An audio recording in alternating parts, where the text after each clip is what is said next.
Downtown Westminster is getting vertical. Construction of a new urban center on the site of the demolished Westminster Mall is picking up steam.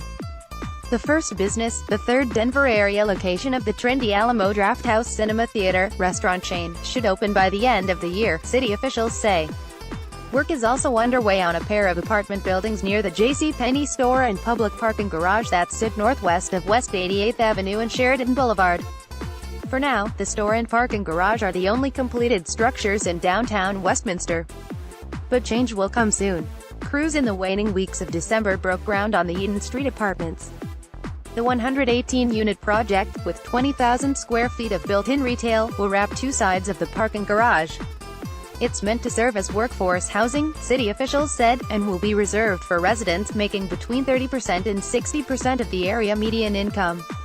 Meanwhile, elevator shafts are rising for the Ascent Apartments, just east of JC. The 5-story, 255-unit project, which broke ground in August, will also feature 24,000 square feet of ground-floor retail space and is expected to be completed about the same time as its Eaton Street counterpart, mid-2019. Real estate firm JLL announced this week that some of its capital markets team members helped secure $66.2 million in financing for that project, which is being built by Minneapolis-based Sherman Associates. JLL representatives said multifamily housing and mixed-use developments is attracting a lot of investment now because people want to live in dense, pedestrian-friendly neighborhoods. They posit downtown Westminster is particularly attractive because it is a mere 10-mile commute from downtown Denver. The area is so desirable because of the incredible investment that the city of Westminster has put into redevelopment, an amazing amount of time, resources and funds that will make it a really special place. Baxter Payne, JLL's lead broker on the financing deal, wrote in an email Tuesday. The flurry of activity has city officials buzzing. The origins of downtown Westminster date to at least 2009. That is when the city's Urban Renewal Authority adopted a reinvestment plan for the area, located in the city's most ideal area for a dense, pedestrian-centric neighborhood, just off US 36 at Sheridan and adjacent to a busy regional transportation district bus station. The city acquired the mall property for $22 million in 2011, shortly before the buildings were torn down. What you're seeing is several years of progress that is actually finally coming out of the ground, Mayor Herb Atchison said, adding he expects community excitement to begin rising this year along with the physical projects. I think when they can see it, people start to understand.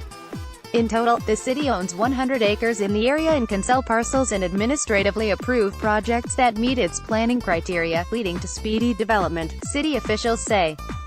In the end, Westminster could add 2,300 condos and apartments, room for 4,500 or more people, upward of 2 million square feet of office space for primary employers, 750,000 square feet of retail and restaurant space, and roughly 300 hotel rooms. Atchison said he is hopeful the entire first phase of the project will be underway this year and the city can shift its focus towards selling parcels for Phase 2. John Burke, the city's development and construction manager for downtown Westminster, said the goal is to attract smaller, local businesses to the area. That jibes with the first announced retail lease in the area. Denver-based Marchick Fine Food inked a deal in summer to open a 9,000-square-foot store on the ground floor of the Origin Hotel project. A city project in the neighborhood also is underway, a 5,000-square-foot central plaza that will be home to open-air concerts, movie nights and other civic events, Burke said. The first events could be held there this summer. It's all part of an attempt to recapture the atmosphere the Westminster Mall had in its 1970s and 1980s heyday, when it was a hub of activity attracting people from across the metro area. That's what residents said they wanted the city to focus on when redeveloping the area. That sense of community has been lost, Burke said. What residents really wanted was that sense of community again.